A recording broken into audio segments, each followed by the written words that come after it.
নমস্কার বন্ধুরা, রূপাস কিচেনে সবাইকে স্বাগত। চলে এলাম নতুন ভিডিও নিয়ে। আজ আমি তৈরি করব বাড়িতেই দেখো মিনি সিঙ্গারা। মিনি সিঙ্গারা তৈরি করার জন্য আমি প্রথমে আলু আর ফুলকপিগুলোকে একটু গরম জলে ভাপিয়ে নিয়েছিলাম।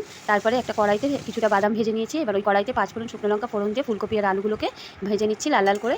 তারপরে এর মধ্যে দিয়ে দেবো পরিমাণ মতো নুন আর হলুদ নুন দিয়ে আবার একটু নেড়েচেড়ে ভেজে নিয়ে এর মধ্যে দিয়ে দিচ্ছি কাঁচা পাকা লঙ্কা আর আদার একটা পেস্ট তৈরি করে রেখেছিলাম, সেটা দিয়ে দিলাম। ম্যাশ করে রাখা আলু, তারপরে দিয়ে দিলাম জিরে গুঁড়ো, দিয়ে দেবো ধনে গুঁড়ো, তারপরে দিয়ে দিচ্ছি কিশমিশ আর দিয়ে দেবো ভেজে রাখা বাদাম, আর দিয়ে দেবো শুকনো খোলায় জিরে গুঁড়ো করে রেখেছিলাম ভেজে, সেটা দিয়ে দিলাম। দিয়ে এবার ভালো করে নেড়ে চেড়ে নেবো। আর পুরটা ঠিক এরকম মাখা মাখা হলে তারপরে গ্যাসের চুলা অফ করে দিয়ে আমি ময়দাটা মেখে নেবো। ময়দার মধ্যে কালো জিরে রিফাইন তেল গরম করে দিয়েছি আর নুন দিয়ে মেখেছি।